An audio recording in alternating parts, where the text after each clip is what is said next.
ever let somebody tell you can't do something. You got a dream, you gotta protect it. You can't do something themselves. They want to tell you you can't do it. You want something, go get it. Period. The country's been having a debate about mass incarceration, the number of Americans locked up, and whether there's a better place for many of them, like community supervision or drug treatment. 2.2 million people are behind bars today in the United States. So once you come back into a community setting, it's really important for any individual living to create networks, because that's how we survive as humans.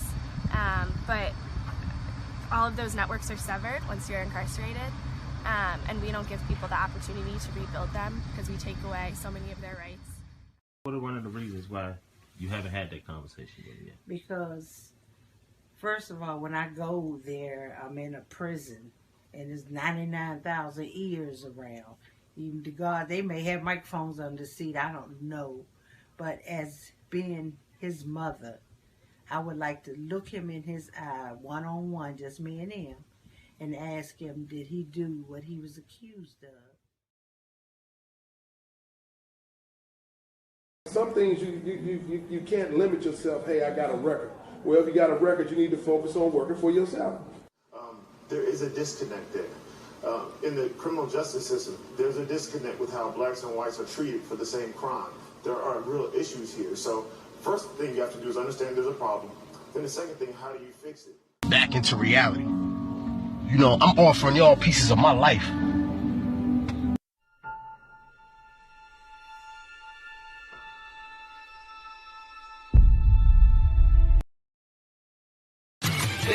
Pressure bust pipes, pressure make time, never live with regrets. It's all God's time, you got one shot of life, make every day count.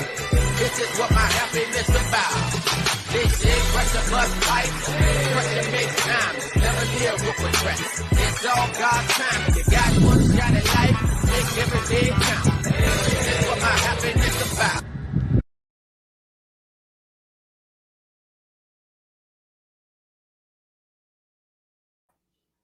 Welcome, everybody. Welcome to the Price of Redemption. Welcome to the Price of Redemption podcast. This is our first show on the Price of Redemption platform podcast. I want to welcome everybody who's joining me tonight. I have a very special guest in the house with me, straight from behind the walls. I'm going to call him Nat. His name tonight is going to be the voice for the voiceless. So first, I want to welcome my brother Nat to the show, to the Price Redemption podcast, which you are a part of starting. Let me make that clear that this is a part of your brainchild, along with other, some more of your brothers. So we're gonna talk about that a little bit and get into that a little bit. But first, I want to welcome you, big brother. Thank you for joining us today, brother. It's an honor to be here. It's an honor to be here with you, brothers, sisters, and all the people out there in the world. Thank you for joining, bro. So listen, anybody that's joining us, if you want to comment, if you want to, ask my brother any questions tonight, please feel free. We want this definitely to be a dialogue, man. We're going to be talking about the issue of mass incarceration. This thing is done the right way. We're going to be talking about mass incarceration tonight. And so if any questions that you want to have, you want to ask the brother, just pose them in the chat and I'll post them up. He can see them. I can see them. We'll try to get to every question tonight. First, we're going to start with introducing yourself as best you can. We're going to save mentioning your name tonight for obvious reasons. But I want you to introduce yourself to everybody tonight and just tell them a little bit about yourself, big brother. And y'all bear with my brother because he's inside, so he's having some technical difficulties. His phone kind of freezes up a little bit. But if you can hear me, big brother, just nod.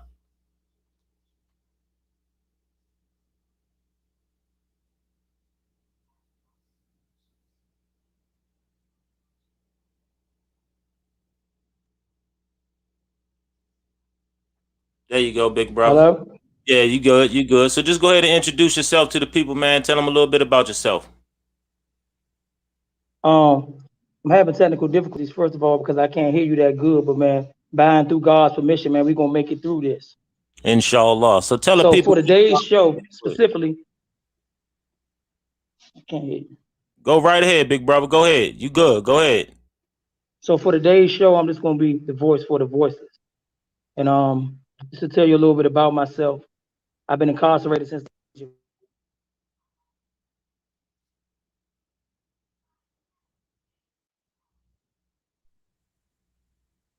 couple of months. I'll be turning 43. They blowing my phone up, bro. I gotta hold on. That's why your phone keep freezing up, because people keep calling.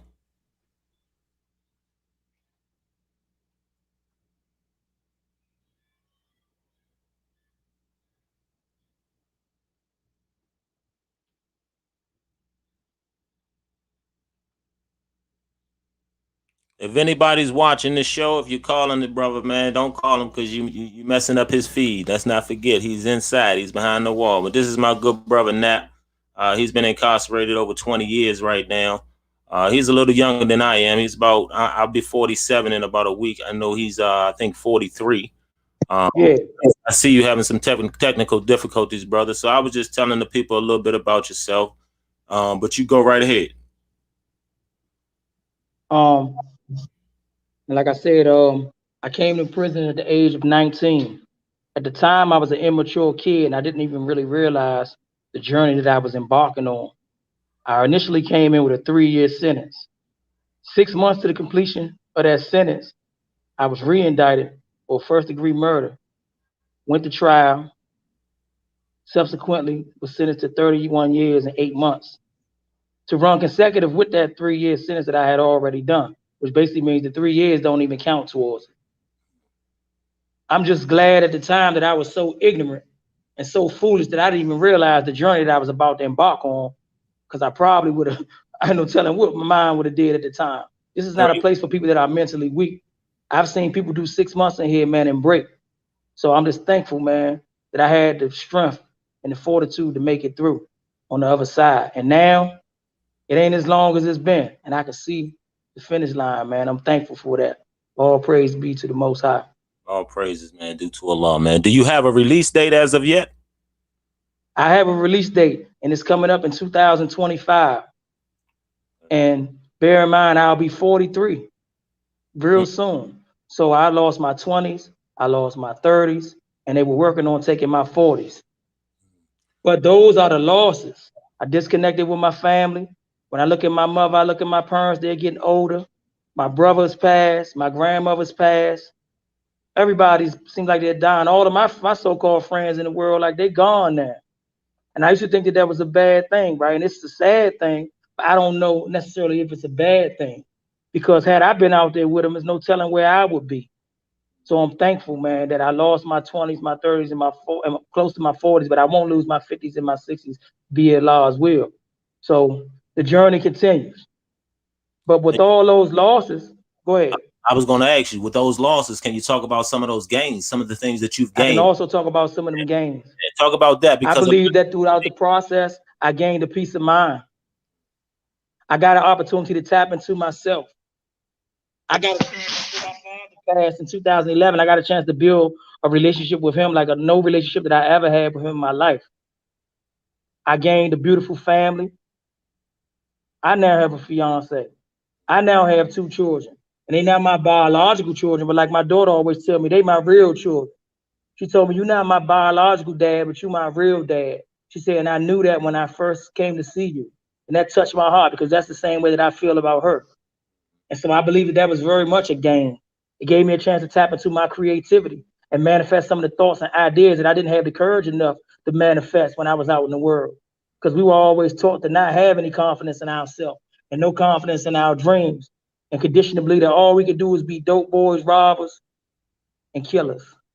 But now I know that I can accomplish my goals, because I did everything in my power to get in prison. I robbed, I sold drugs, I shot guns, and all those things. And when you do those type of things, the goal that you are setting out to achieve is incarceration. Say that again. So my plan worked. Say that again, big brother. Please say that again. I said, I know now that I can achieve my goals. I said, because with my actions in the world, I robbed, I sold drugs, I shot guns, I stood in red light districts all night and came up with 15 or 16 different ways to do something wrong. So I know that I can accomplish my goals. That's what my goal was, to come to prison, even though I didn't realize it then, but my actions were contrary to what my words were. So now I know that I have the confidence and the power to achieve my goals. I just got to set better goals. Now, speaking of goals, I want you to talk to me a little bit about this guy right here, right? What is the difference? Oh, man. What is the difference from this young man to the young man that we talking to today? Oh, man. Woo, where did you get that picture from? But the guy right there, when you look at the young boy in that picture right there, life was so simple for him. He didn't know that the deck was stacked against him, that there were a whole multitude of conditions that were going to be placed in front of him. And on the surface, it seems like they're placed there to make him fail. But from a divine perspective, they're placed there to strengthen him so that he can overcome fear, so that he can overcome insecurities, and all of those things that are going to be hurdles and obstacles that our youth are going to have to face if they want to accomplish anything great. See, in order to go through and accomplish something great, you're going to have to endure great trials and great adversity. And so I'm thankful, man, because they said that the Creator never puts upon a man something that's too much for him to bear. So if God put this on me, that lets me know the strength that I have inside me, because obviously he felt that I could bear it. Let's talk a little bit about some of the gains that you said you were able to, some of your gains since you've been incarcerated, right? I want to talk about some of the projects that you've started to work on and some of those things that you're going to be, God willing, when you come home in 2025 or God willing before, what are some of the things that you want to try to work on that you've been working on since you've been incarcerated? I realized since I've been incarcerated that I got a gift for writing. So I set out and I started teaching a writing course called Inking Outside of the Box. And some of the people that took that course went on to become writers for like national newspaper networks, networks. I have a guy that writes for Gospel Today, great writer. Gospel Today is one of the biggest Christian gospel online platforms in America. And he writes for them. And it all started out like in that class. But it also helped me realize that I'm a writer as well. So I've wrote several books, Dirty Hearts and I Declare War, which were 2 novels that the ideas and the seeds were planted during my ignorant state. But I believe that even now, 10 years later, after those books were written, they're still relevant to what's going on in reality today.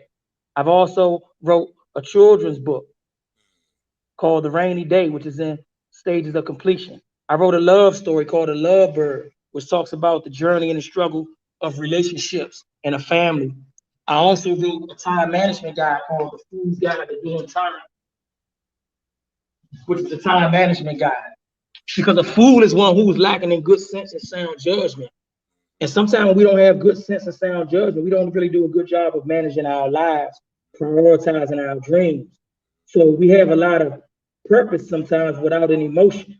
And then a lot of times we have a whole lot of motion without any purpose. So once we can get purpose and motion to blend together, I call that the equation for success, PMS. And so God willing, man, that book will be coming out soon, and it'll help people really like organize and structure their lives, because that's something that I had difficulties doing. And I want people to be able to learn from what I went through. Well, I want to talk about one other project that you didn't mention, and that is this platform that we're on right now, which is the Price of Redemption. Can you speak about the Price of Redemption? Speak a little bit about the Price of Redemption. What's the goal of the project and come to fruition? Price of Redemption is like, man, one of my children. Anything that you create, you're going to often have a special affection and closeness towards. So Price of Redemption has been in the works for at least 5 years now, perhaps even a little longer. So me and a couple of friends of mine, Zan Ferguson, Mike Winans, we were sitting and we were talking one day. And we were talking about all of the things that we were going to do once we got released. And we were talking about how important it was to lay the groundwork for those plans right now today. And so we was thinking like, well, what is it that we could do that would be impactful, not just to earn us a monetary gain, but socially could improve the conditions of our people and wake up our youth, man, and help them realize that the path they're going down leads to destruction. So we said we can launch a platform. We can launch a show, a reality show, real reality though, not scripted reality, actual reality, and talks about all of the things that you're going to endure upon release. It says that 7 out of 10 people come back from prison within 3.5 years of being released. So that means there are 3 people that actually stay out there and not only survive, but thrive. So we wanted to picture and capture the lives of those 3 people that stay out there. Because, man, the media will lead you to believe that everybody that go out there go right back to the block, that we are robbers and killers and murderers and the streets are unsafe when we get released. But believe it or not, a lot of us go out there and hold down stable jobs and work better sometimes than the people that's been out there the last 10, 15, 20 years crying and complaining about they can't find a job. That's right. So we wanted to show them the good news. We wanted to show them the people that do go out there and make it. And hopefully that will deter anybody that hasn't been here from coming here. And it'll also encourage anybody that's here and on their way home and let them know that they can go out there and make it. Because it's difficult to pursue your dreams when you don't know where your food, clothing, and shelter is coming. So we want to offer them that.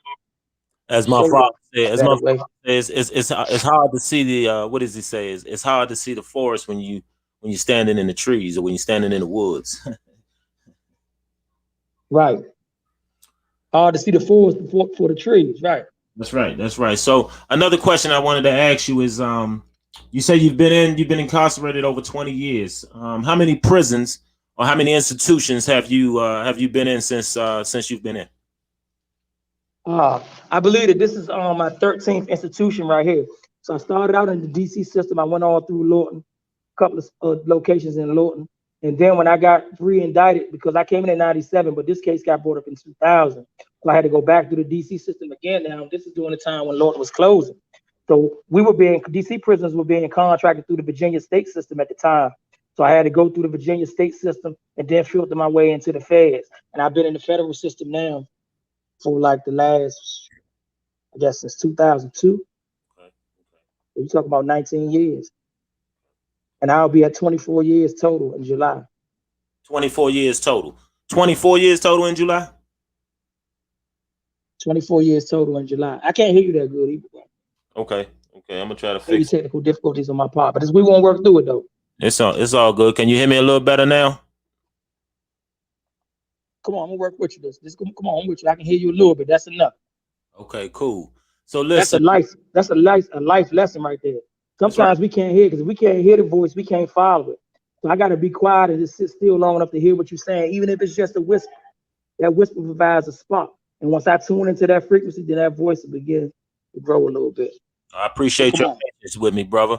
So in the beginning of the podcast, we talked about it. We showed a video of your mom talking, right? She posed a question, and I wanted to ask you that question. If you were sitting in front of your mom today and she asked you to be honest with her in regards to what you were convicted of or what you were charged with, would you be able to stand before your mother and tell her the truth today? Technical difficulties. Repeat the question. I said, if you were standing in front of your mother today and she asked you, what were you convicted of? Or did you do what they said you were convicted of? Would you be able to tell your mother the truth and look her in the eyes today? Absolutely. I will be able to look in her eyes and tell her the truth. Yes. Could you have a lot of people that are.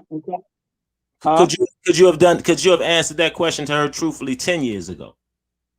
No, I don't think I could have answered that question 10 years ago. And let's talk about the growth from 10 years ago to now. What makes you think that now, or how do you feel you have grown in 10 years that makes you say, you know what, I can stand in front of my mother, the one who God says paradise lies at her feet, and be truthful and honest with her? What has changed? Well, I guess my understanding that where you are doesn't define who you are, and having the courage enough to take ownership for my actions and being responsible. So sometimes when you first come to prison, a lot of people come to prison angry, and we blaming everybody. Man, it was the police, it was the detective dude, he was on my line, it was my partner, he told on me, it was the old lady that was looking out the window. And don't get me wrong, all of those people play a part, but ultimately the primary role that's being played is being played by me. So I got to take ownership for that. But if not for that one event, then I'm not on the same path that I'm on now. So it sounds crazy when I say this, but one of the best things that ever happened to me in my life was coming to prison. But one of the saddest parts about that is that my mother had to lose a son in order for the struggle to gain an ally. What was that like? I could look in her eyes a day and admit to my wrong. What are the conditions like? What are the conditions like for you, and what have they been for you both before COVID and now dealing with the pandemic? Man, prison conditions are harsh. as it is. And I don't just mean from a violent perspective. There is violence going on in prison, but every prison is not just swamped in violence. A lot of it is swamped in people who have no dreams, dreariness, negative energy, hostility, and those things can weigh heavy on your mind and heavy on your heart, to the point where as though like you can never even adapt and focus on your dreams because you're so busy fearful for what's going on around you. So I believe that like now, so conditions then were harsh from a spiritual standpoint. But now that I began to like find my balance in my spirituality, it's not as good as it can be, but it's not as bad as it has been. And so like, even during those conditions, right, I still found things to occupy myself because I recognize that whenever you're not working on something, then something starts working on you. So I've tried to just, man, keep myself occupied with something positive, putting good energy out into the universe and knowing that I'm going to reap what I sow with God's permission. But now since COVID didn't hit, man, it's like nothing that you've ever seen. I don't care how long you've been in prison or where you've been in prison at. If you haven't been locked up during the COVID era, you haven't seen nothing. Like even now, like we've been locked down like for like the last 5 months, we haven't even been out to see the sun. The only way in which I saw the sun, the only way that I saw the sun was because I was having chest pains from COVID complications and they had to take me down to medical. In order to get to medical, I had to go outside. So like the next time I felt like starved for sun, I said, you know what? I'm gonna tell them my chest hurting again. Just so I can get out and get some sun. And you know the conditions are bad when you gotta trick yourself you gotta trick them just to get some sun. I'm talking about like the harshest conditions of solitary confinement get outside exposure. People on death row get access to the sun. And I'm not serving no life sentence. I'm not serving 15 life sentences. And even if I was, I still should be getting access to the free world and to free air. So like it's just harsh for you health-wise. It's straining for you like emotionally and psychologically. It can weigh heavy on you. I'm just glad that like God gave me the strength to be able to endure and thrive and encourage other brothers whose spirits may be shattered and almost broken under these conditions, man. So I really feel like they gained an ally, man, because man, sometimes that joy, man, will change a person's whole reality, man. People have come up with me and said, man, thank you for that talk, bro. I'm glad that changed my whole outlook on life. And I'm thankful to be able to be of assistance to some of the soldiers that's under these conditions. Now, I've known you and your family for over 30 years.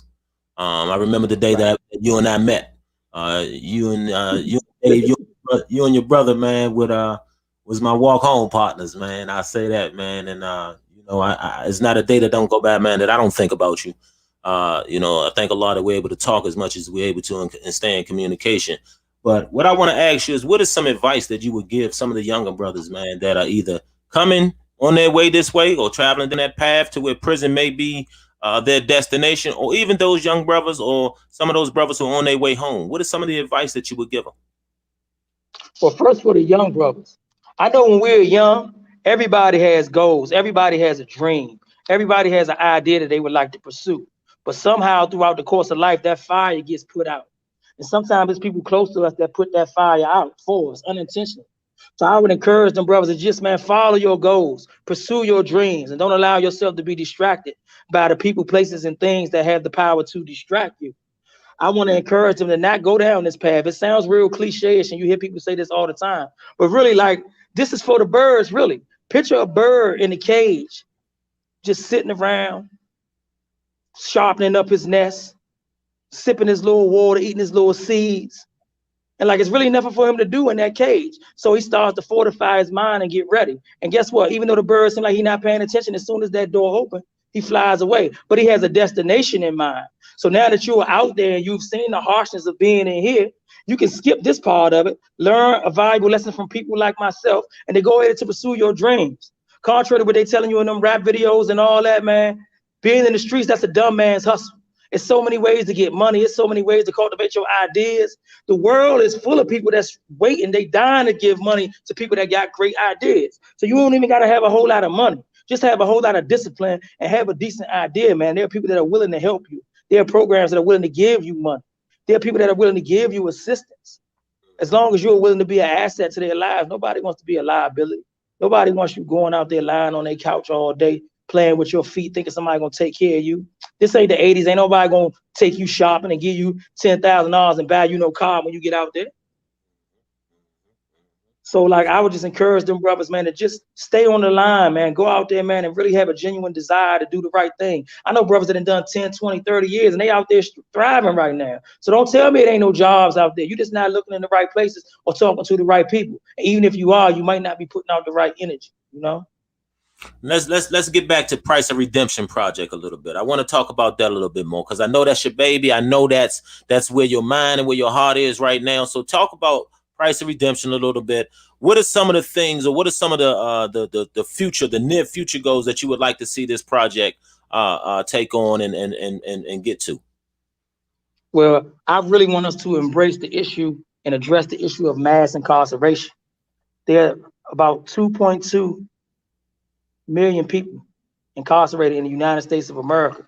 America is only 5% of the world's population, but we are 25% of the world's prisoners. So that means 1 out of every 4 people that's locked up on the whole planet is locked up in the United States of America.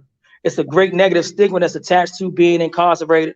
So my mother may feel shame and sharing with her friends that her son is incarcerated.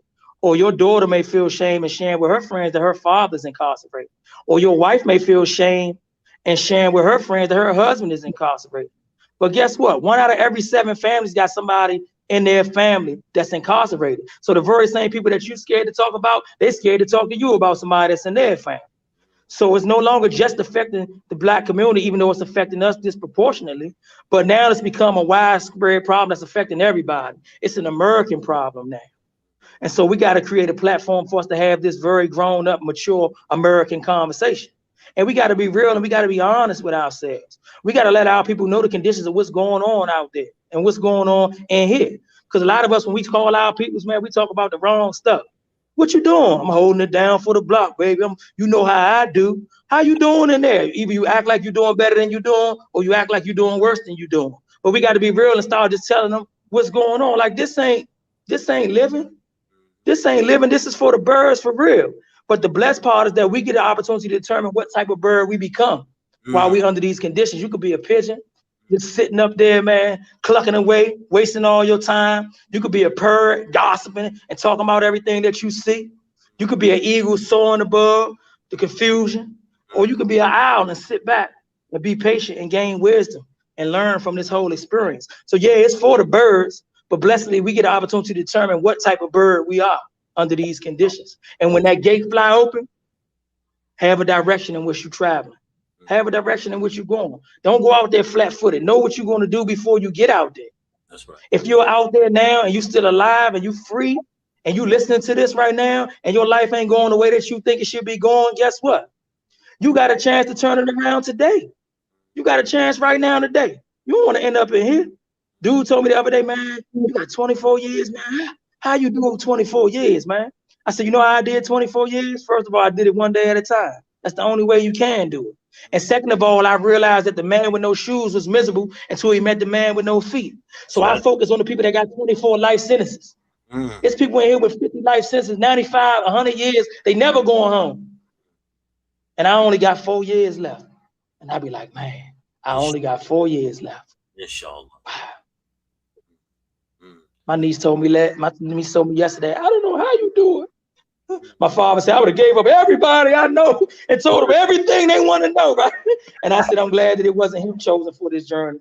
I'm glad it was me instead of him, because a lot of people would be in jail if it was him instead of me. I'm going to tell you like this, brother. For a lot of brothers that I know who are incarcerated, and I know a lot of them, right? You are the closest thing. You are one of the closest thing in the family to me. My little brother's incarcerated right now, so definitely make dua for him, and make dua for him by name, man. But I wanted to know, what is a typical day for you like, man? How do you get through your days? You know, what is a typical day when you get up in the morning? You know, how do you get through your days without, you know, figuring out the sun's gone down, if it's child time? I mean, what is a typical day like for you? The first thing I do when I pray, when I wake up, is I pray. I'm thankful that I'm allowed to see another day, given another opportunity to work out my life songs on the plane of things made manifest. I'm thankful that even though I'm under these conditions, I woke up in a bed. So it wasn't the most comfortable sleep, but it could be worse. I could be sleeping under a bridge, you know? Dude told me the other day he woke up on the wrong side of the bed. I said, that sounds like two pluses, because first of all, you woke up and you was in a bed. Everything else extra, so like, what are you complaining about? That's right. And then structure. Structure is important to making it through this journey, because everything is on the clock. They're going to feed you at a certain time. At some prisons, they're going to turn the lights out at a certain time. You know, they're going to count at a certain time. Everything is structured. So you got to be focused on structuring your life. And if you don't have no structure to your bed is going to be very confusing. It's going to be very difficult. And then I also try to focus on the things that I got the power to influence. And the things that I don't have the power to influence, I try not to put a lot of energy into them. I'm thankful that I got a nice support system. My wife, my children, my mother, my father, like they there for me. My niece. He's having a little technical difficulties, y'all. So just bear with my brother. He's having a little technical difficulties. And this is my brother Nat, man. He's been in. Here you my go friends, again. my Here you friends, go, my support system. That is everything to me. Because no man is an island, man. You can't make it on your own. A lot of people isolate themselves from the world when they come in here, and then when you do that, life stops. Some people think that life stops, growth stops when you in here. Anything that's not growing is dying. So like growth can't stop either on these conditions. Like Tupac said, like my fiance always talk about the rose that grew from concrete. Well, this is concrete, and we got to strive to be the rose. But in order to manifest into a rose, you got to be a seed first. So them seeds got to be planted on fertile soil. They got to be watered with patience, kindness. They got to be watered with love. And it just takes time, one day at a time. 1,440 minutes. That's a day. I got two questions for you, right? And it's going to be wrapped into one. But the first part of that question is, how do we, from what you've been able to see, right? How can we out here begin to stop, right, the constant flow of young men and women in and out of the prison system? First of all, we got to instill them with confidence and make them believe that they can achieve something other than being a dope boy or being a stick-up boy or being a rapper or being a basketball player or being a football player. And there's nothing wrong with being a rapper or being a basketball player or a football player, but know that that occupation is capped. It's only 500 people in the NBA. It ain't even 2,000 people in the NFL. It's almost 8 billion people on the planet. So guess what? Other than those 2,000 and those 500 people, some other people is not going to realize that dream. So you got to have another plan on plan B, plan C, plan D. Just like when we doing wrong. I know when I was in the streets, when I had a plan, like to do something wrong, if it ain't worked the right way the first time, I tried it 2 or 3, 4, 5 different ways. But we got to give ourselves the same chance to do that for that which is right. We'll go on one job interview, fill out a little half a resume. If they don't call us back, we'd be like, forget it. I'm going back to the block. But really, we be looking for an excuse to go back to the block. So like, just give yourself a chance to dare and hope to do something great. Know that there's other opportunities out there and that there's people that's willing to help you. There's people that's willing to help us, man, when we come back out there. I got a great support team. I got people all the time that never even met me in person that tell me, man, look, when you come back out here, we're going to have a job for you. And guess what? If you're one of those people that don't, nobody have a job for. You got the ability to be able to create a job. There's opportunities out there. And if you don't have nobody to help you, contact me. We're going to put my contact information, but contact me. I'll help. I'll point you in the right direction. So we can save those youth one at a time. We got to start putting together programs, man, to instill this confidence in them. We got to start teaching our children at a young age things about like the stock market and how to balance a bank book and like.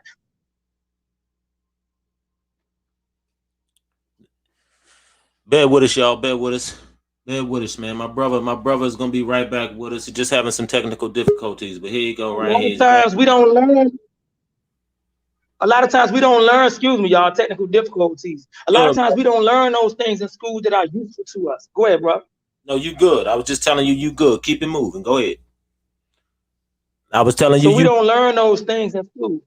We be so consumed with George Washington chopped down the cherry tree, and they want to tell us that Christopher Columbus discovered America, and that men is going to evolve from monkeys, and all of this stuff to consume us and distract us from reality. I've been to Baltimore Zoo. I've been to zoo in California. I've been to zoo in Washington. I ain't never seen a monkey turn into a man yet.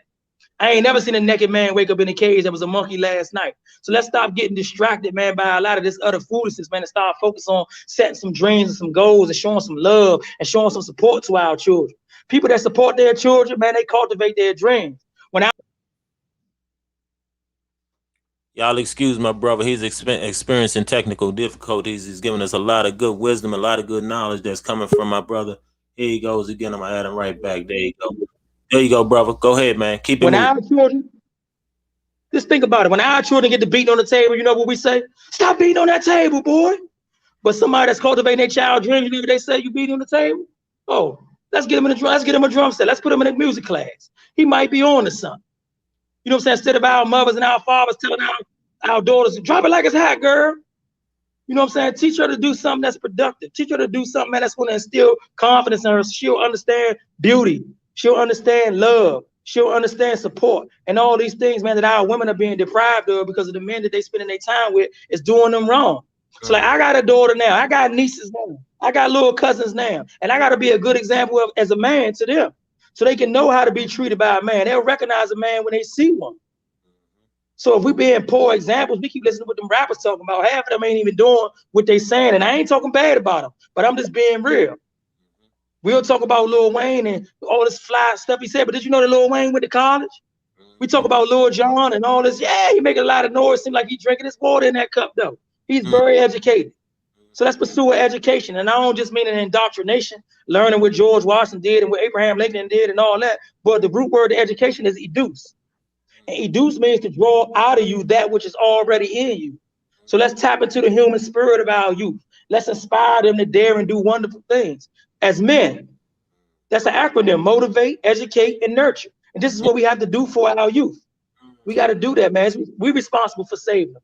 So don't expect nobody else to do nothing for your children that you're not willing to do for your own children. Don't tell me when Jay-Z birthday is if you can't tell me when Lil Jimmy birthday is. I don't want to hear that. Don't tell me how many points LeBron scored last night if you can't tell me how many points your daughter scored at her game. That's right. That's I don't right. want to hear that. I'm sick of hearing that.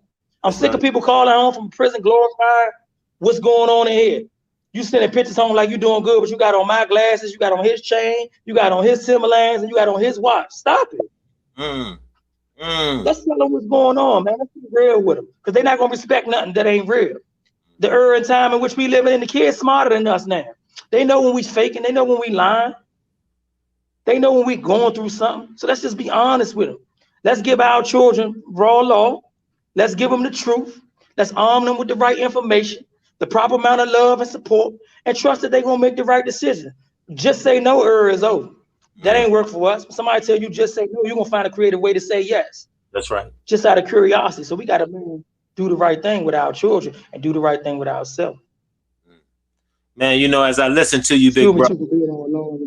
No. I just be quiet, man. I'm passionate about this, bro. That's what I want. I'm passionate about that, man, because man. Yeah, we need that though. See, and I just wish that, man, somebody had talked to that young kid that you showed me in the picture. I wish that somebody had talked to him the way that I want to talk to somebody else's children and my own children. So I can't wait to get out there and hit the ground running and really get set off on the journey to save our youth. I want to go to the schools. I want to go to the prisons. I want to go to the youth facilities and stop them before they even end up in the big boy spots like this. Because this ain't living, bro. This ain't living at all. Let me ask you a question, big brother. I want to ask you about somebody, just getting off the subject a little bit, because you talked about family, right? You talked about the importance of a support system, right? And so I want to talk about this beautiful young lady right here, your niece. Okay.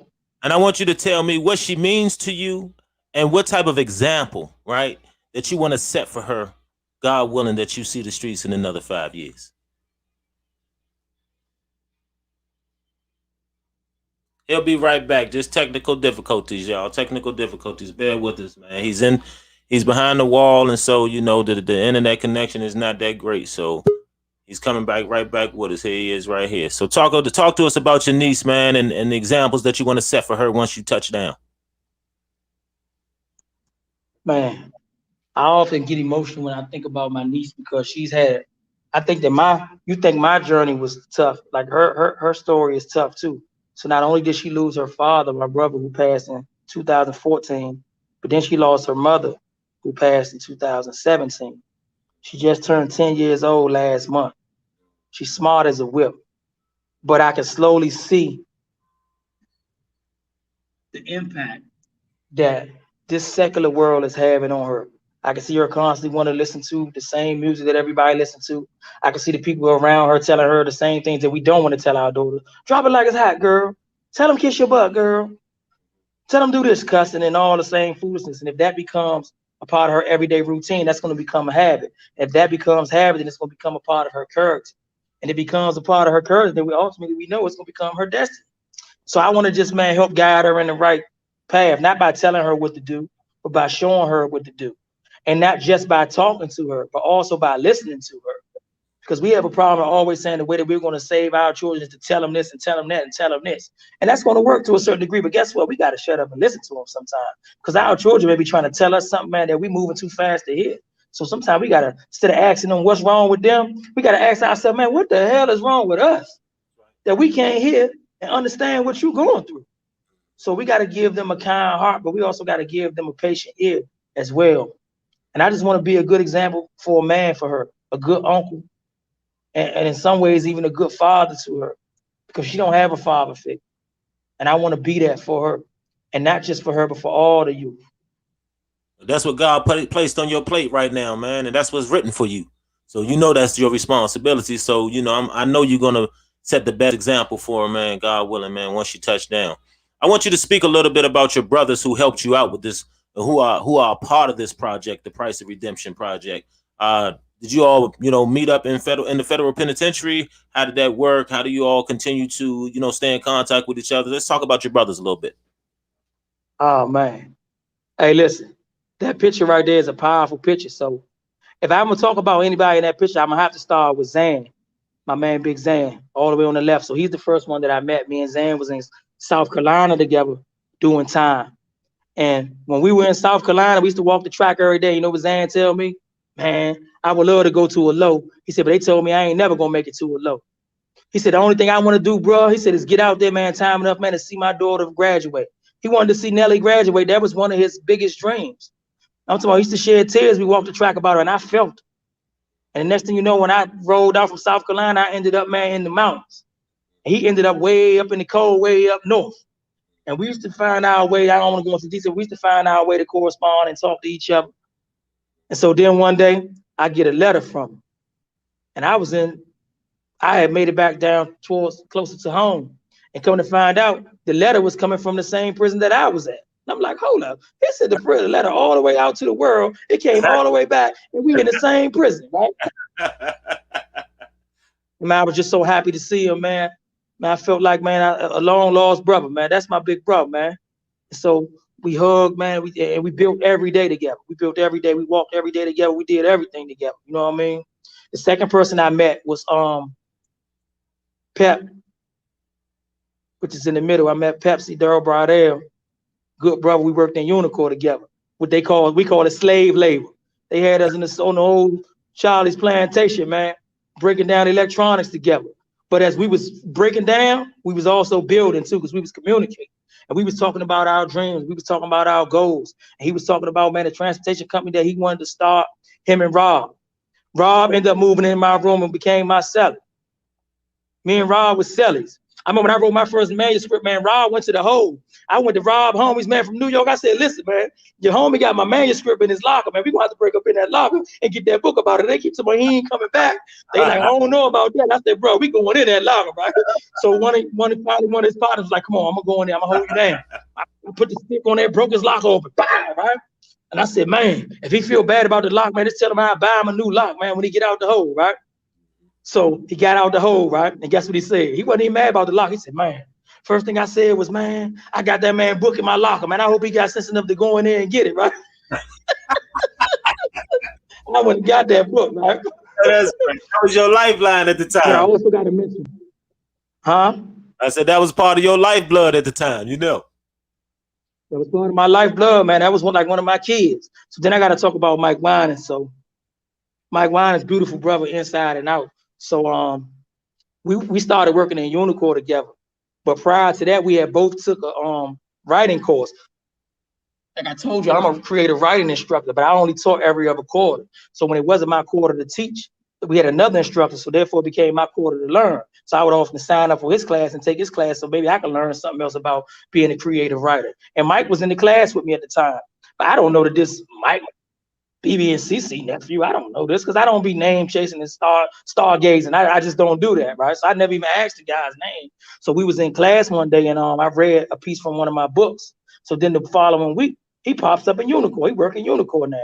And we talking, just so happened I'm the QA on the line. And he like, yeah, you in my writing class, you was in the writing class with me, man. And I'm telling him, yeah, I teach a writing class too. He like, oh yeah, well, I'm gonna sign up, right? Y'all bear with my brother, man. He's coming right back. A little technical difficulties. Just bear with us. He'll be popping right back in. There you go, big brother. So, excuse me. So me and Mike started building. We started working on a tech idea that we was working on. At the time, Zan was working on a clothing line called True Story. And we were just building, talking about our different ideas and our different dreams. So me, him, and Zan, we used to meet. I'm talking about rain, sleet, and snow, man. Me and Mike used to meet like we was running the Fortune 500 corporation. We got, man, project managers coming in, illustrators, man. We put together books and all type of stuff. I'm talking about actually scheduling meetings in these people's place, right? So me, him, and Zan, we sitting and we over by the commissary and we talking one day. And so we asking each other, like we challenging each other's creativity. Like what could we do that could be impactful to the people out there that they can learn a valuable lesson from somebody that's coming from here and help them realize that they can get out there and dare to do wondrous things. And we came up with the idea that like we could do a reality show. We could do a reality show about those 30% that don't come back. So we started talking about it all day, talking about it, getting together, so on and so forth. And we had all that, but we didn't have a name for it at the time. Well, we had a name, but we found out it was another organization that already had that name, right? Sound plug for them too, Beyond the Bars. Out of Philly, they work with incarcerated men as well, right? Incarcerated men and women. So Zan was already home by the time we even ended up with a name for it. We were talking one day, and he was like, man, I don't know what the name should be, bro. He said, we got to come up with a name. He said, but I want Redemption to be in it, right? I said, Redemption? I said, you know, Tukey Williams got a movie called Redemption. He was like, yeah. And I was like, man, I don't know if I wanted to be nothing like Tukey, Joe. And I'm saying to myself, right?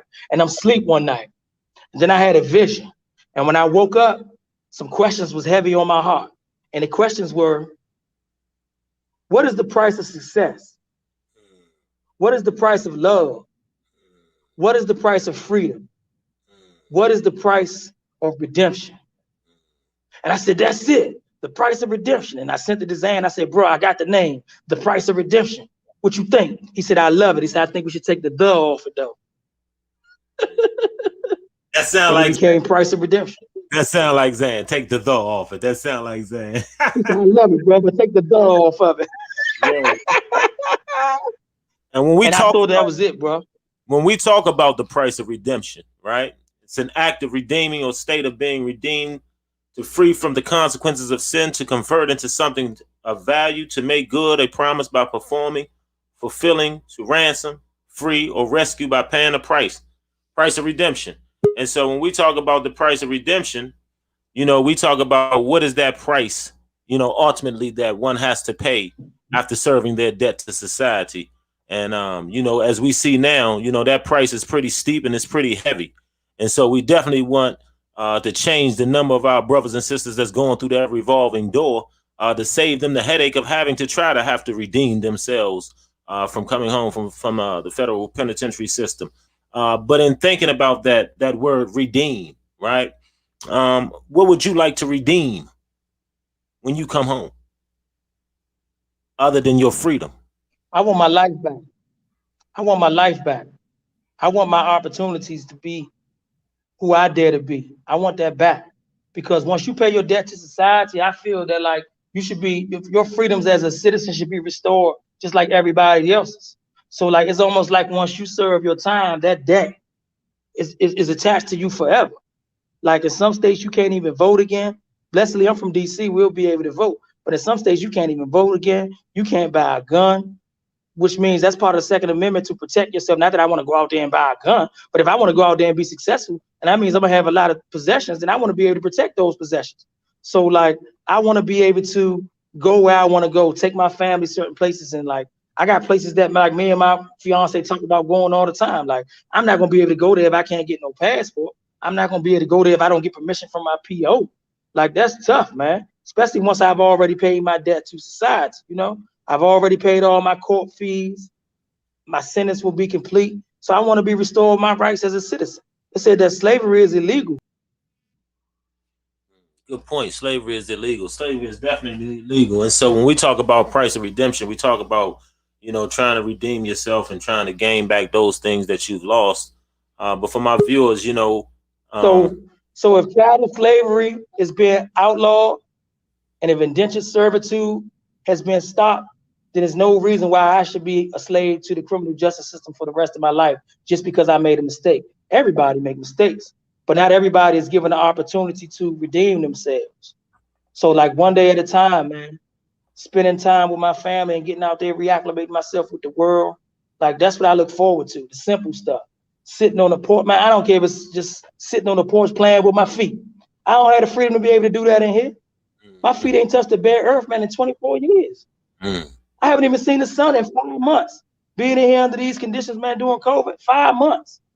The sun is he has a healing quality for me. Look how light I am now. I haven't seen the sun 5 months. When you think of the price of redemption or price of redemption project, and you think about the amount of lives that you would like to touch, what would you like to see when you look back maybe 5 or 10 years back and you see, you know, the price of redemption where it started? What would you like to see the effect that this project had on some of our young men and women? I didn't hear the end part of your question.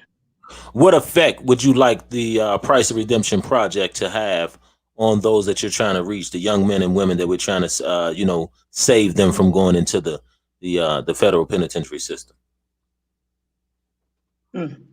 I would like for them to witness firsthand this American conversation that we need to have, in which every perspective is represented. I don't want them to just hear from the incarcerated men.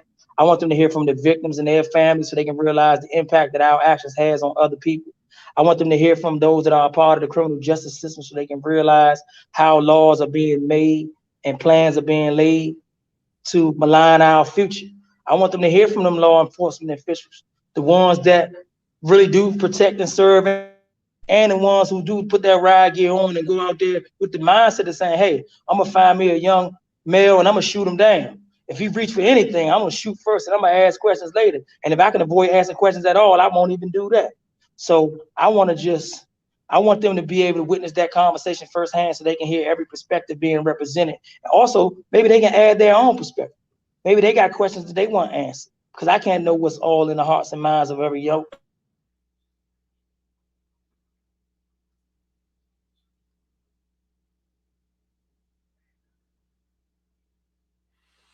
And to my guests, if you all have any questions that you all want to ask, please don't be shy. If you want to ask any questions, you can definitely ask any questions to our special guest. So just post your questions in the comment, and I'll try to post your questions. He can see the questions, I can see them as well.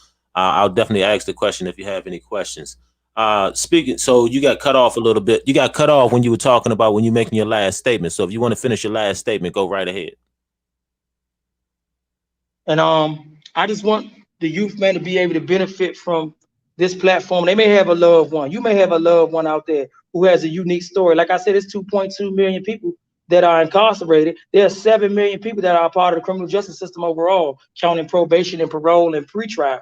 That's 7 million different stories. One of those stories are going to help somebody and impact somebody's life in a positive way. So we want to hear your stories. So I would just ask that they just, man, like reach out to us, support us help the youth, help us help you, because we can't help you find a solution if we don't know what your issue is.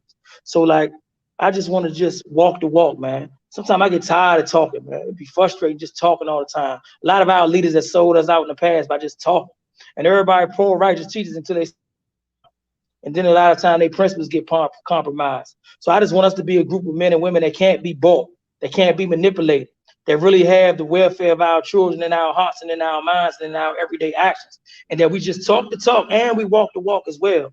And I want our youth to be able to experience this firsthand, because this is groundbreaking, and I want them to say that they was a part of it, whether they're on the outside looking in or on the inside reaching out. Now, one thing I wanted to touch on, and we've been on for about an hour now, and I can keep going with you as long as long as the law would allow it. But what I wanted to ask you was, you said you've been through 13 different prisons.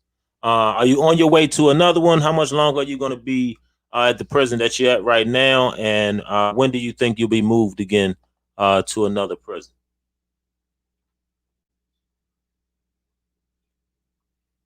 Give us a moment, folks.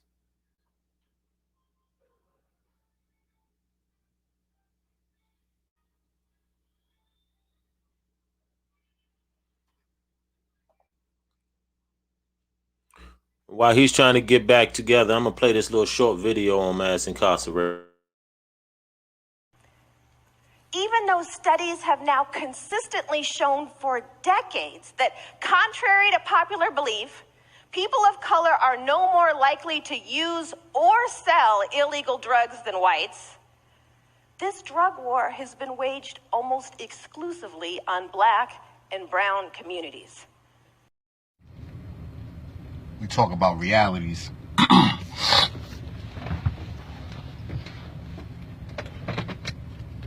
The reality of my situation is, I'm out here, I'm grinding.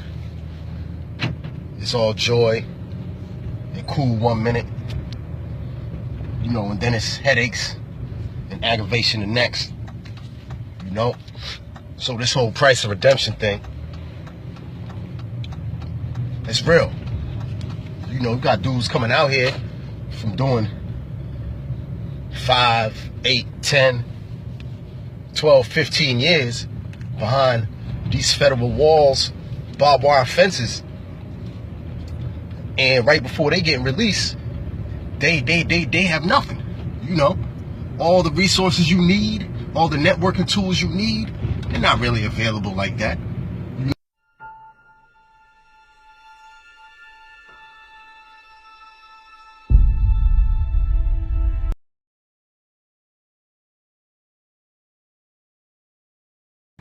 Hi there, my name's Kelly, and so talking about the criminal justice system, based off this book, Just Mercy by Brian Stevenson.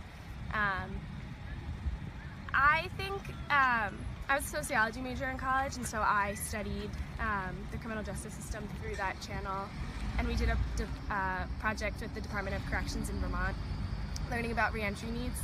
I think the biggest problem right now is that we are locking up people that we're mad at versus people we're actually afraid of.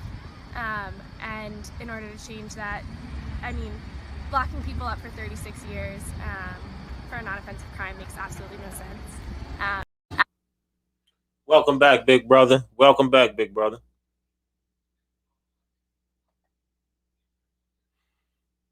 Well, he's still experiencing technical difficulties. We're gonna try to get them back shortly. But for those who joined us, I want to thank you all for joining us on the Price of Redemption podcast. This is exactly the first show that we have filmed for the Price of Redemption project. If you all want to know where to find us at on social media, you can find us on Facebook at the Price of Redemption. We are definitely looking for folks who either have family members who are incarcerated, have been incarcerated. We'd like to hear from you. We'd like to have some of your stories told on this platform. That's what this platform is for. Welcome back, big brother. So I was just giving everybody the social media handle for the Price of Redemption and just letting them know that you can submit your stories to the Price of Redemption Facebook page, or you can find us on IG, Instagram at Price of Redemption as well. So you can submit your stories to either platform, and we definitely would get back to you and give you a call, because we want to try to fill every demographic. We're not just looking for African Americans. We're looking for Caucasians. We're looking for women. We're looking for men. We're looking for adults. We're looking for young kids who've served time. So please reach out to us. We'd love to hear your stories and love to give you a platform to tell your story. Big brother, you had gotten cut off. Got a few of our guests that want to definitely say hello. Your brother Rick said hello. He said it was good seeing you, and he said he'll definitely try to catch up with you through letter or through a phone call soon. I can't even hear you, brother. Bad. The connection is bad. What did you repeat that? I was just saying one of your buddies was saying hello to you. One of your buddies in the comments, Rick, was saying hello to you. Okay. That's right. What's up, Rick? That's what Yeah, I man. was saying. And so like that support system, man, is important, man. That support system is important. And people think, man, a lot of times, man, I call people over the years, man, you know what they do? They duck the call. They think you call about some money. They think you want to kick it. They think you want them to bust a move for you. Sometimes, man, we just want to, man, talk. We want to build, man. We want to share with you the us that we are now. We want to give you some hope. We want to give you some encouragement. So a lot of times you think I'm calling, I ain't calling to get nothing. I'm calling to give you something. And some of the conversations that I get from brothers out there is more valuable to me than money. Because I ain't never had a problem making no money. I can create finances on my own. That's right. You know what I mean? But like in order to create hope, you need somebody that need hope. So like we got to be able to communicate. We got to be able to build. You talk about your support system a lot. Tell me what role your support system, how much of a role your support system plays, not just in your sanity, man, but just knowing that you have folks that are in your corner that want to see you, do well when you come out here. Can you talk about your support system a little bit and how that has played a role in your psyche during your time? Oh man, my mom and my pop, man, they never taken a day off. Like 24 hours a day, they there, right? My wife, man, my kids, like that's who keep me going. And not only do they keep me going, my sanity, but they bring me joy and happiness. We still spend time together. And it's difficult to build a family under these conditions, but they have showed me that it's not impossible.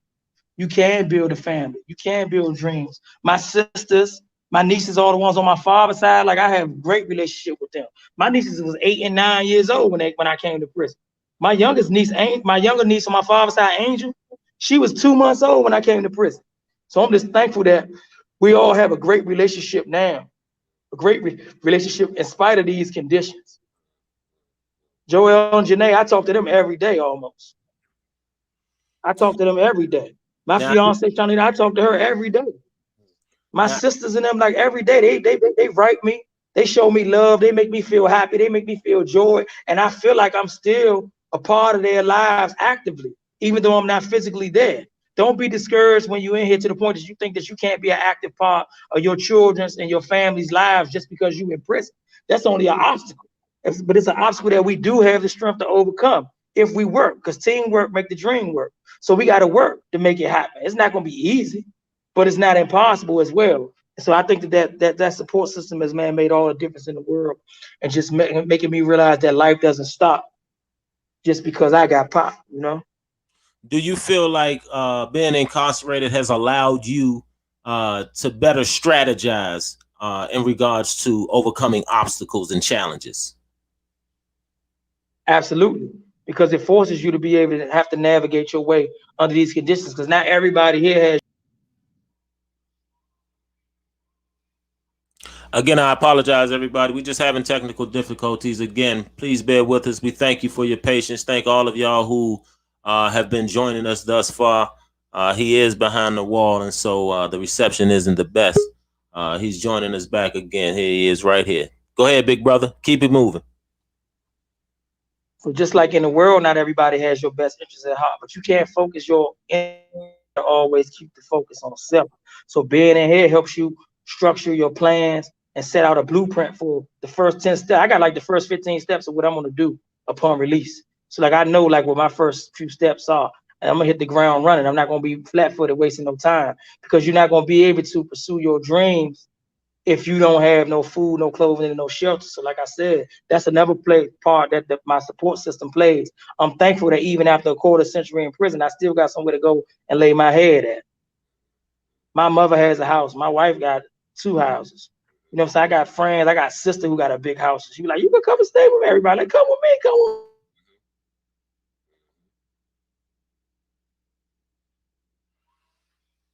Again, we apologize, everyone. We just having a little technical difficulties, man. Our brother is behind the wall, and so the phone goes out in and out. But we appreciate y'all for staying on with us. You can keep on going, big brother. We know you're having technical difficulties, and people are being patient, and we thank them for their patience. But keep on going, brother. But not only can they see me, it says only the host can see me. You sure everybody can see me? But anyway, not only do I have a support system, but everybody is fortunate enough to have that. So what it forces you to do is, even for myself, I try to find like all those programs that are available to us that can provide us with food and clothing and shelter immediately upon release. Because like you need that the first day. You need somewhere to sleep that first night. You need something to put on your back that next morning. You need something to put in your stomach that same day.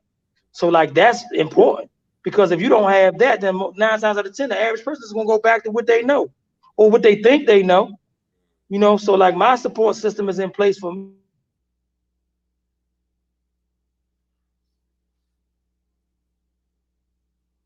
We're gonna see if he kicked back in. If not, there he is.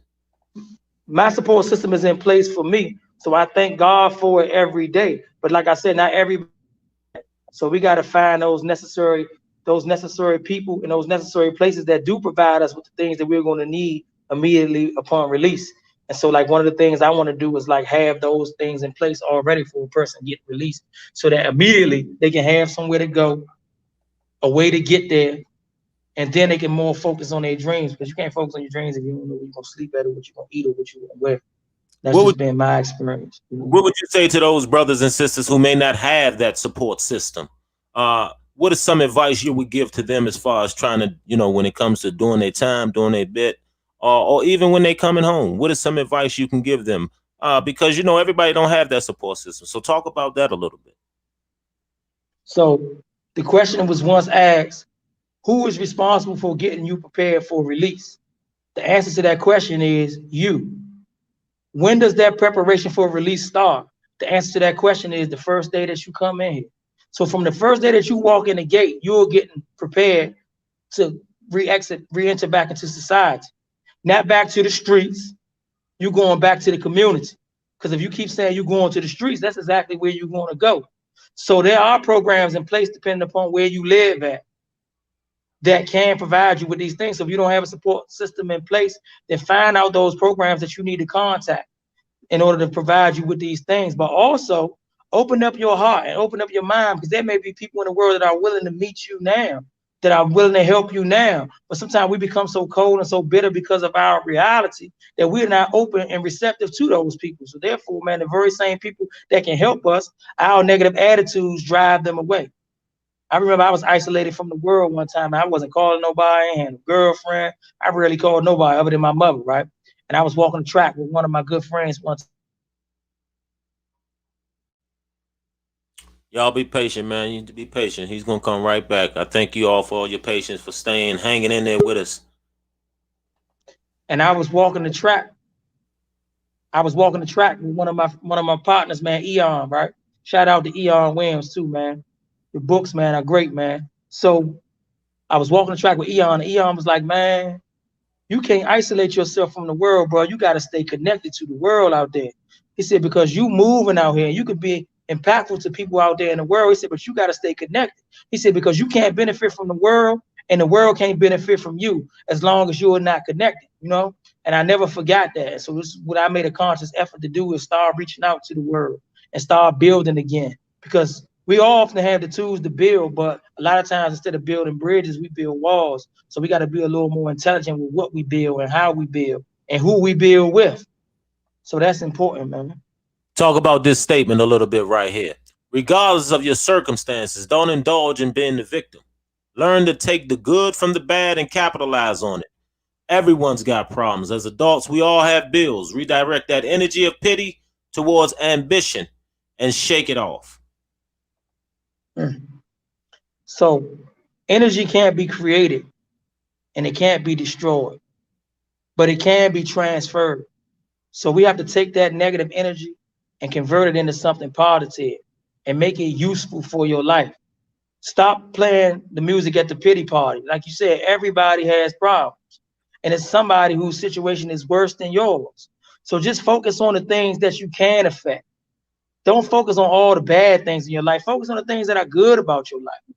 And if you don't have nothing good to say about your life, then guess what? Start creating some good. Start putting something on the credit side of life, man. And realize that you can change. Well, the reason I mentioned that, and he'll be back with us, the reason I mentioned that statement or read that statement is because, God says that he doesn't change the state of a person or people until they change the state of themselves. And so I thought that was a very important point. Welcome back, big brother. I was just telling the people, Quran states that Allah says in Quran, that Allah doesn't change the state of a people or a person until they change the state of themselves. And so that's why I wanted to read that statement to you and get your opinion on it. Yes, sir. I want to thank y'all too for being with me, man. We having technical difficulties, but man, this is an example of how life works sometimes. Whenever you're trying to strive to do the right thing, like adverse conditions always come along and try to knock you off the path. So if y'all been tuned in with us for the last hour or so, then obviously, like, not only are you trying to do the right thing, but you also willing to encourage somebody else into doing the right thing. Because this ain't easy. This ain't no rap video. This ain't no shootout movie. So a lot of people, man, feel like they got better things to do. I invited people to join us today, man. So maybe y'all can ask some questions. Maybe y'all can give us some insight, because we're not claiming to know everything. I'm not saying I know everything that you got to do to be upon release, because I'm apprehensive about it. I had never had a chance to be released before. So I'm not one of the people who keep coming and going out, coming in, going out, coming in, going out, coming in. So I got to learn from the examples of those who went out before me. So when I see brothers like Zan Ferguson, I see brothers like Daryl Brodell, I see brothers like Rob Peterkin. These are brothers that I seen get released. Eon Williams, Robert Honesty. These are people that I talk to every day in the world, that they were once here with us, but they out there doing the right thing now. I see him. My man Kent Eastwood, I see him out there, man, striving, thriving. So when I talk to him and he working out, or he at work, or he spending time with his daughters, man, I know that's the man. That's what men do. It's an old cliche that say, yeah, I'm a man. Men do what they want to do. Man, that's the biggest lie, man, they ever told us in our life. Men don't do what they want to do. Men are responsible. Men do that which has to be done. So if I'm at home with my son and I'm at home with my daughter and I say I want to go out to the go-go, but they need me to be at home with them, what I'm going to say? Yo, I'm a man. I'm going to do what I want to do. Y'all fix your own food. Change your own pamper. Boy, I'm a man. I'm going out. Nah, that's foolishness. So we got to stop feeding our kids this foolishness, man. Men don't do what they want to do. Men are responsible. They do that which must be done. I want to stay there. I want to stay right there at that point that you made. My father used to tell me, when you're a boy, you play with childish things. But when you become a man, you put away your childish toys. And so talk a little bit about the difference in being a man and thinking that you're a man, and what a place like prison what the reality of prison will do for someone that's on the fence of thinking that they're a man when they really not.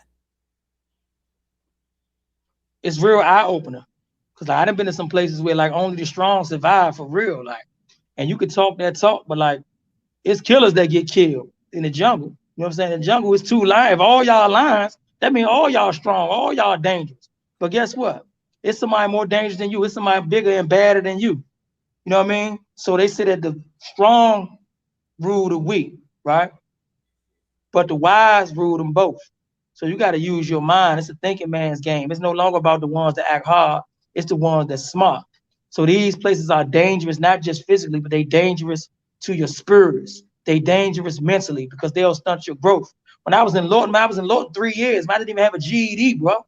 And I graduated 9th grade, top of my class, had to say a speech in the 9th grade. But I lost my focus when I went to the 10th grade, man. It's like I didn't apply myself.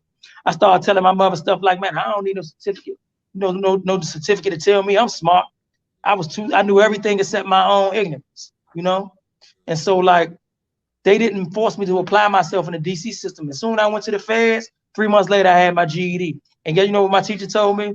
She said, I don't know why you didn't have a GED in the world. She said, man, you are highly intelligent. She said that I graduated at the top 5% out of anybody that took the GED test in the Federal Bureau of Prisons in 1999. I was in the top 5 percentile as far as my score. I don't know what the score was. I looked at my scores. It said PHS. I said, PHS? What's that? Why everybody else has got numbers and mine say PHS? She said, oh, that's post-high school. She said, some of your tests were like on a college level. I said, man. And that let me know that I wasn't applying myself in the world. Well, they say some of our brightest minds are incarcerated. That's men and women. Some of our brightest minds are incarcerated. That's a saying that I've heard for years now. I agree with that. And like a lot of times, man, I used to be hesitant to even tell people that I was incarcerated because soon when you say incarceration, they say, oh, you know what I mean? Oh, it's like a negative stigma attached to it. Now realizing, like you said, some of our greatest minds are incarcerated, man. Martin Luther King went to jail. He wasn't in prison, but he went to jail. Malcolm was in jail. Malcolm was in prison. Matuda Shakur is in prison now, fighting for his life. Mumia Abu Jamal and all those political prisoners who, man, didn't even do nothing. They in jail still helping people now. Jesus with the jail. They locked Jesus up. Man, if they'll lock Jesus up, bro, they'll lock anybody up. Joseph in the Bible, like in the Quran, he was in prison, man. He didn't reach and tap into his fullest potential until after he was in prison. Malcolm didn't become who he. Y'all bear with us. My brother's gonna be coming right back, God willing, man, and finish dropping some knowledge on us, man. Some of these good jewels, man. And I hope y'all paying attention. Hope y'all taking notes. If you got kids, if you got young men or young women who listen to this, I hope y'all taking notes, because my brother's dropping some very powerful gems, man, on, you know, to our youth. We're speaking to our youth. We're trying to stop this recidivism rate. Trying to stop our youth and our young adults even from going in and out of prison. So if you listening, take some notes as parents. Talk to your children tonight. Engage your children. See what their interests are, right? See how you can support them in their dreams, and don't just push them to the side. I thank you again, big brother, for coming back. I'm sorry. I know you're having technical difficulties, and the people again have been very patient waiting on us. So I wanted you to finish your thought. You want to go ahead and finish your thought? Now, I wanted to share another thought, though. So when you were speaking, you sparked something in me. And then I want to just reiterate the importance of encouraging our youth and pointing them in the right direction. So I remember, like, when we was young, like, older guys would say, "Hey, come here, boy. You got a girlfriend? You ain't got no girlfriend?" And I'd be like, "Yeah, I got a girlfriend. How many girlfriends you got?" "I got one girlfriend." "You only got one girlfriend?" "Oh boy." So they teaching us to be promiscuous then. They teaching us to be players then, you know? So, like, I want to teach kids how to, like, manage their lives and structure their lives and focus their goals. So this is why I wrote the Fool's Guide to Doing Time, the time management guide, to teach people not just to manage their time, but to refocus their dreams and to prioritize their goals, because a lot of us don't have no priorities, bro. We don't have no discipline. We don't have no encouragement. We don't have the right attitude, the right approach to life. And so, like, if we teach our children the wrong way when they're young, then they'll grow up and manifest into the wrong way when they get older. So, like, we got to teach them and encourage them. We got to stop telling our sons, "Go over there." I be in the visit hall, dudes be there with their sons running around, talking, "Go over there, tell them, man, suck your thing. Go over there and smack them in the head. Go over here and do that." So we planting these seeds in them already. You're supposed to have 4 or 5 girlfriends. No, that's not true. That's not true. When you find the right one, she gonna be enough for you. You don't need to have 4 and 5 girlfriends. Matter of fact, focus on becoming the one. Don't even waste a whole lot of energy looking for the one. Focus your energy on becoming the one. And when the time is right, the one is going to find you. Cultivate yourself. Again, technical difficulties. Our brother will be back, but this is the name of his. He has a time management guide that he has developed while incarcerated, and that's called the Fool's Guide to Doing Time. Real quick, brother, is the book the Fool's Guide to Doing Time, Time Management Guide? Is that book forthcoming, or is it already out where people can actually purchase the book and support you? No, the book is forthcoming. Hopefully, God willing, before the summer ends, the book will be ready. The book is actually completed. We're just going through some red tape as far as getting it ready and available to the public. But just be looking for it. I'm going to be marketing and promoting it, man, by word of mouth. The Fool's Guide to Doing Time, Time Management Guide, is coming. It's coming soon. So just be prepared. And Dirty Hearts, I declare war. It's coming soon. Huh? In that guide, the Fool's Guide to Doing Time, I know you were speaking a little bit. Maybe some folks missed it. What is it? What is the goal intended from that book, The Fool's Guide to Doing Time? Well, not only is it teaching you how to better manage your time, but it's teaching you how to prioritize your goals and how to realize your dreams. It instills your confidence. It tells you, like, how to invest your time and how to invest your money wisely. It tells you the importance of having plans and putting them into motion, putting your purpose into motion. It also teaches you how to make the necessary attitude adjustments so that you can be successful in life. And it also teaches you discipline. I remember when I was in school, we had a football coach named Coach Mo, and I share this story in the book. And Coach Mo told us, man, it takes 3 things for you to be successful in life. He said it's going to take talent. He said it's going to take courage, and it's going to take discipline. He said, and the most important of those 3 is discipline. Because if you think about all the talented people you know in the world and all the courageous people that you know in the world who lack discipline, most of them fail. But you can have a person that has great discipline and mediocre talent, and he might be an old scared joker, but guess what? He's still making in life because discipline is the most important. Because if you don't have discipline enough to say no to your passions and your desires and to those short-term pleasures in order to obtain long-term success, then you're going to fail. You're going to fail. If you a slave to your passions and desires, man, you allow these things to sidetrack you from your dreams, you are going to fail until you turn it around. And they got these cliches. They tell us, man, yeah, you know, you got to fake it till you make it. That's false. Because I ain't never seen nobody make it faking it. I seen people fake it long enough to realize that they got to get serious. And then once they get serious, then they graduate.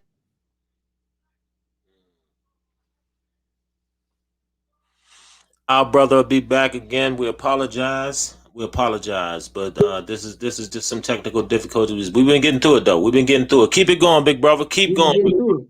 And once they realize that they got to get serious, they start to get serious and they make it. Discipline, man, is probably the most important tool. Because a lot of times we get out there and we hit the ground running. We get to shaking hands and making plans. We get to trying to keep up with the Joneses. We get to trying to pursue our former lives. We spend our whole life, 10, 15, 20 years changing, right? Working towards change. And then we go right back into the world, go right back to the same people, places, and things that we ain't heard from in 5, 15, 20 years. And then in 5 minutes, we go out of our way to convince them that we haven't changed. Man, them people that made you scared, man, them people that solved you, man, no, I'm not. I'm still the same now, man. Give me the gun. Bow, bow, bow. And then we find ourselves right back in here. So we got to be disciplined, man. We got to be disciplined. We got to take it one day at a time. My wife always say that. That's her favorite saying. One day at a time. How you getting it done, baby? She say one day at a time, man. And that encourages me. You know what I mean? So like we got to crawl before we walk, man. One day at a time. Talk to me a little bit about the role that Islam plays in your life. You being Muslim now, which is something that you were not before you got incarcerated. So how did that come to pass? And how has that impacted you and changed your thinking? And not just your thinking, but your actions and how you move? Man, it has opened up my heart and has opened up my mind to help me make me more receptive to God's message, his universal message and his overall plan. Because I had a limited view of what Islam was. I had a limited view of what religion was when I was in the world. I didn't actively pursue religion. I was raised Christian, or so we say, meaning I was a Christian on paper, but I didn't regularly attend church. I didn't regularly read the Bible. So I didn't even know nothing about what was being said in the Bible. So I experienced Islam for the first time up close and personal in prison.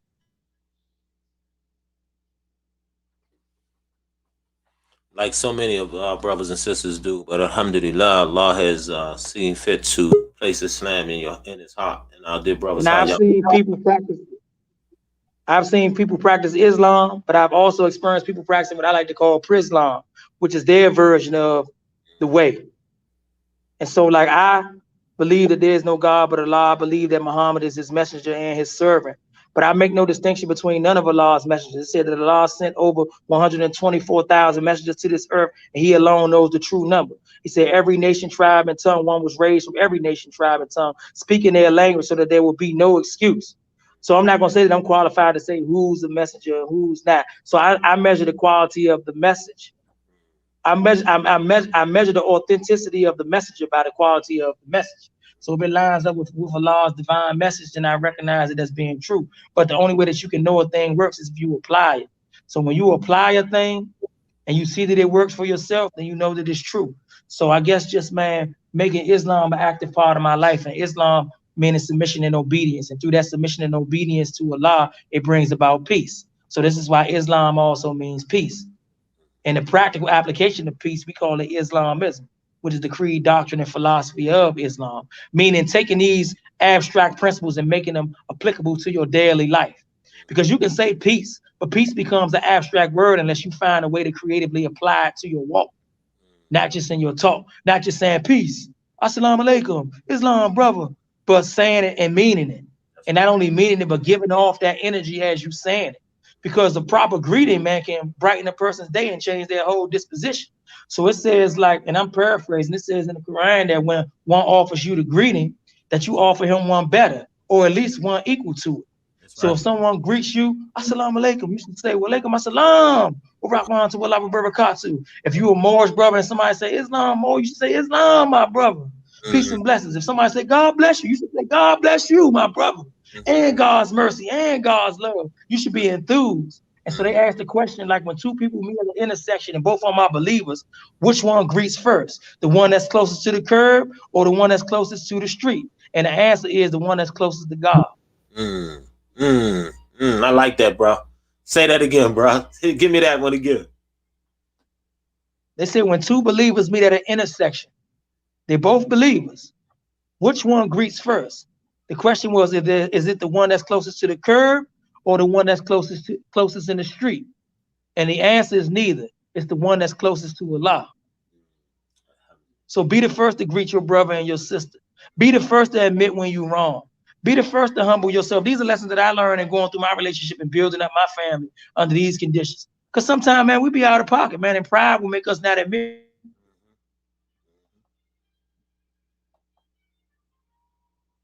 You know, the Prophet Muhammad said that none of you truly have faith until you love one another. Yeah, I was just making a statement that the Prophet said that none of you truly have faith until you love one another.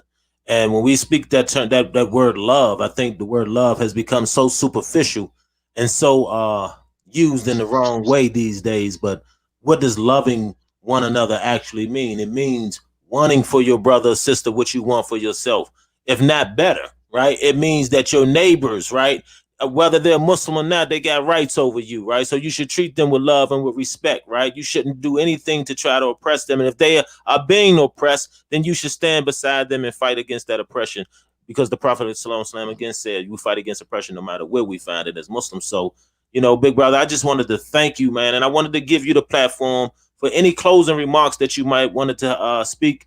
We've been on now all going on an hour and a half. I really appreciate those who have stayed on with us. We will be back with more episodes of the Price of Redemption podcast. This, again, is the first episode. We wanted to do it with the one individual who, I hate to give you all the credit because I know you don't like that, but the spark was, Allah so fit to spark it through you. And so, we want to continue this Price of Redemption project. We will have many more stories to come to you all with. But, brother, I want to give you the floor to give any closing remarks. Okay. First, I want to give all praises to Allah, the great God of the universe, and thank him for giving us this opportunity, man, to connect with the people out there in the world and to start the necessary process of building this bridge. I want to thank, man, all the brothers and sisters, man, that have supported us, incarcerated men and women, throughout our ordeal. Don't give up on us. Don't give up on us. It's not all bad. It seems bad sometimes, but it's not all bad.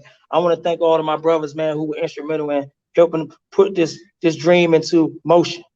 I want to thank Zan Ferguson. I want to thank Mike Winans. I want to thank Rob Peterkin. I want to thank my man Pep, Daryl Brodell. I want to thank you, brother Malik, because, man, it was a time where this dream was just talk. It was just a conversation. And you put, man, foot to the ground and say, man, you know what? Well, I'm going to start capturing the footage. I'm going to start putting it together. I'm going to start doing this. I'm going to start doing that. Not what this person need to do and what that person need to do. And I think that that's important. And I want to thank y'all. I want to thank my wife. I want to thank my children. I want to thank my mother. I want to thank Pop. I want to thank my sisters and my nieces. I want to thank my nephew. I want to thank all my cousins, man, Sabrina, Kiki, and Tonitra. I want to thank Kisa. I want to thank Stephanie, my nieces Ebony and Rayshawn and Angel, my niece Kyla. I want to thank even my nieces Taisha and Gigi, who I don't get to talk to as much as I would like to, man, but I love y'all, man. Reach out, willing, I'm going to reach out to y'all, but I want to end with a quote. Confucius said that the sincere man is sincere and has the ability to recognize truth just as sure as he can recognize a bad smell.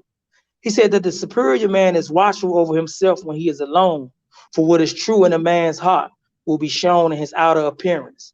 He said, just as wealth beautifies a house, so does character beautify a body. So let's strive, man, to be who we desire to be and who God desires for us to be. Let's stop spending our time looking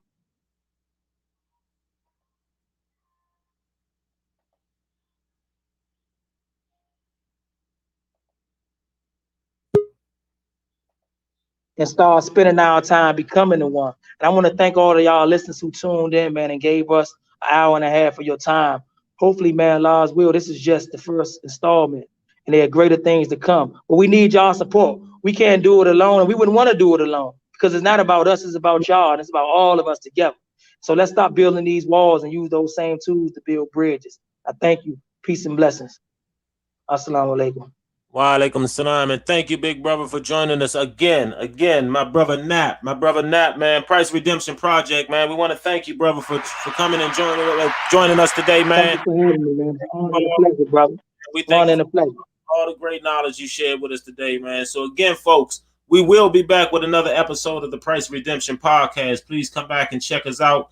We'll be doing another show tomorrow and possibly another show Thursday and Friday, but we will be keeping you all in the loop, sending out correspondence and things of that nature, letting you all know when we'll be back. So again, thank you all for joining us, and we're going to go ahead and close out today, man. Thank you. Price Redemption Project.